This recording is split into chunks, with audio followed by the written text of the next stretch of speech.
প্রিয় শিক্ষকবৃন্দ, আসসালামু আলাইকুম। যারা উপবৃত্তি করতে গিয়ে এই সমস্যার সম্মুখীন হন তাদের জন্য আজকের এই ভিডিওটি। আপনারা যখন এই সমস্যার সম্মুখীন হবেন তখন পেজটাকে একবার রিলোড দিবেন। রিলোড দিয়ে যার নামে অ্যাকাউন্ট করা, শিক্ষার্থীর পিতা অথবা মাতা যার নামে অ্যাকাউন্ট করা থাকবে, সর্বপ্রথম ওনার তথ্যটা পূরণ করবেন। তো আমার এখানে যেহেতু মাতার আইডি দিয়ে অ্যাকাউন্ট খোলা, তাই আমি মাতার আইডিটা পূরণ করার পর তারপর সরাসরি চলে যাব অভিভাবকের তথ্যে। এখানে গিয়ে অভিভাবকের সম্পর্ক মাথা দিয়ে তারপর জাতীয় পরিচয়পত্র ভেরিফাই এটাতে ক্লিক করে দিব। দেন এখানে যে ক্যাপচাটা আছে সেই ক্যাপচাটা দিয়ে ভেরিফাই করে নিব।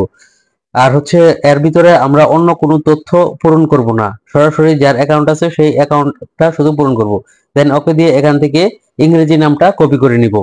কপি করে একবারে সরাসরি চলে যাব পেমেন্টের তথ্য যে অপশনটা আছে এখানে। এখানে গিয়ে পেমেন্টের ধরুন মোবাইল ব্যাংকিং দিব, সেবা প্রদানকারী হিসাবে নগদ। দেন নামটা কপি করে দিব। দেন নিচে আমরা ফোন নাম্বারটা দিয়ে দিব।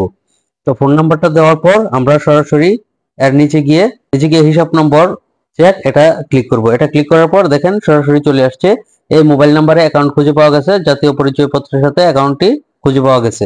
শিক্ষা সংক্রান্ত যে কোনো তথ্য জানতে অবশ্যই আমাদেরকে নক করতে পারেন, আমরা হেল্প করব। এবং আমাদের চ্যানেলটিকে অবশ্যই সাবস্ক্রাইব করে পাশে থাকুন। ধন্যবাদ।